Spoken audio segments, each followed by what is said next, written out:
महाकुंभ 2025 में 60 करोड़ से ज्यादा श्रद्धालु डुबकी लगा चुके हैं, जिससे उत्तर प्रदेश की अर्थव्यवस्था को लगभग 3.25 लाख से 3.5 लाख करोड़ का फायदा हुआ है। यह अपने बयान में योगी आदित्यनाथ ने कहा था और योगी आदित्यनाथ बहुत ही फायर तरीके से इस वक्त विधानसभा में गरज रहे हैं। वो कठमुल्ला वाला जो बयान है वो हो या फिर अब योगी आदित्यनाथ ने कहा है विधानसभा में कि जिसने जो ढूंढा उसे कुंभ में वही मिला। गिद्धों ने लाश ढूंढी तो उन्हें लाश मिली और सुअरों ने गंदगी ढूंढी तो उन्हें वो मिली। योगी आदित्यनाथ का बयान भी सुनवाऊंगा, लेकिन इसके बाद सपा नेता योगी आदित्यनाथ के इस बयान पर भड़क गए। किसने क्या कुछ कहा उसे सुनने से पहले योगी आदित्यनाथ को सुनिए किस तरीके से योगी आदित्यनाथ ने क्लास लगाई है कुंभ पर सवाल उठाने वालों की। यही नहीं, आगे एक और बात कहते हैं, किसी ने सच कहा कि महाकुंभ में जिसने जो तलाशा उसको वह मिला। गिद्धों को केवल लाश मिली, सुअरों को गंदगी मिली,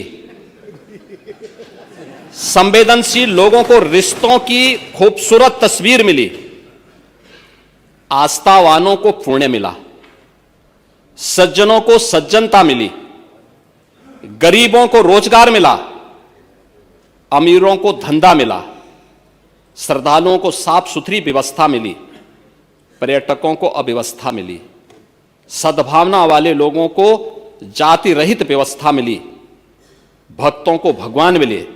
मतलब सबने अपने स्वभाव और चरित्र के तो योगी आदित्यनाथ ने साफ शब्दों में जवाब दिया कि जिसने जो कुछ ढूंढा महाकुंभ में उसे वही मिला। और हम भी जब महाकुंभ पहुंचे तो वहां की जो व्यवस्थाएं थी, जो सुव्यवस्थाएं थी, वो बहुत शानदार थी। किसी को कोई परेशानी मुझे नहीं लगता कि वहां लोगों को हुई होगी। अब आपको बताता हूं कि विपक्ष ने क्या कुछ कहा। सबसे पहले नेता विपक्ष माता प्रसाद पांडे सामने आए। उन्होंने कहा कि सीएम योगी गिद्ध सुअर वाले बयान जो उन्होंने कहा है, मतलब वो होश में नहीं है। योगी आदित्यनाथ होश में नहीं है क्योंकि शायद इनका जो वोट बैंक है सीधा सीधा वो टारगेट हो रहा है। हमें नहीं पता कि ऐसी भाषा का प्रयोग करते हैं, क्यों करते हैं, गजब है, क्या बोल जाएं, उनकी भाषा बिगड़ी है। इसके अलावा सपा विधायक रविदास मेहरोत्रा ने सरकार की तुलना कुंभ में व्यवस्था ने संभाल पाने वालों की तुलना गिद्धों और सुअरों से कर दी। सपा विधायक ने गिद्धों और सुअरों से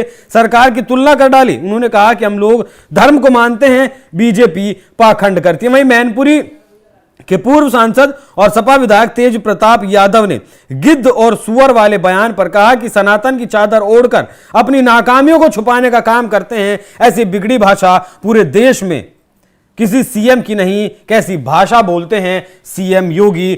मतलब अब अगर सच बोला जाता है तो कहीं ना कहीं मिर्ची लग ही जाती है। और ये जो कहा तेज प्रताप यादव ने कि सनातन की चादर ओढ़कर, सनातन की चादर किसने क्या उन्होंने नहीं ओढ़ी थी जिन्होंने सरयू को लाल कर दिया था, राम भक्तों पर गोलियां चलवाई थी अयोध्या में। यादव परिवार ने क्या करवाया था, क्या कुछ हुआ था और भक्तों के साथ क्या हुआ था वो शायद बताने की जरूरत नहीं है।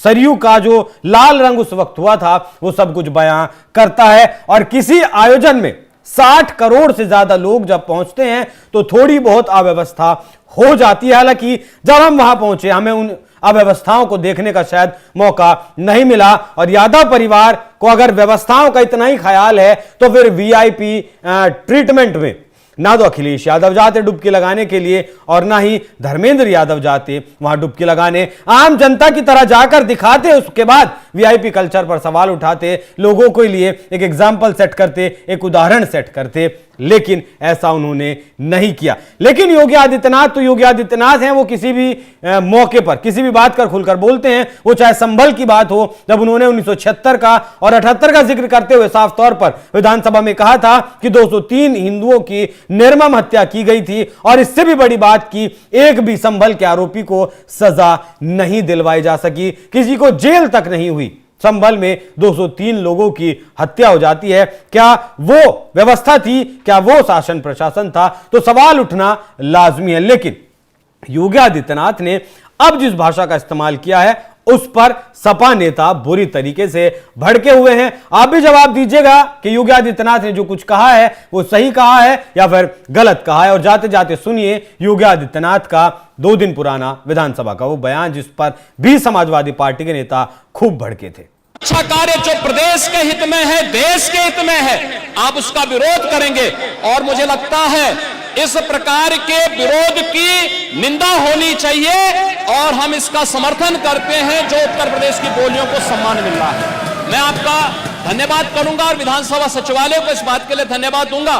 कल हम लोगों ने यहां पे इसका शुभारंभ किया, समाजवादी पार्टी ने उसका विरोध किया है और मुझे लगता है कि प्रोसीडिंग का हिस्सा होना चाहिए, इनको समाज के सामने एक्सपोज करना चाहिए। अपने बच्चों को ये लोग पढ़ाएंगे इंग्लिश स्कूलों में और दूसरे के बच्चे के लिए अगर वो सुविधा सरकार देना चाहते हो, कहते नहीं उर्दू पढ़ाओ इसको, यानी उसको मौलवी बनाना चाहते हैं, कठपुल्ला पर की ओर इसको ले जाना चाहते हैं। ये नहीं चल सकता है।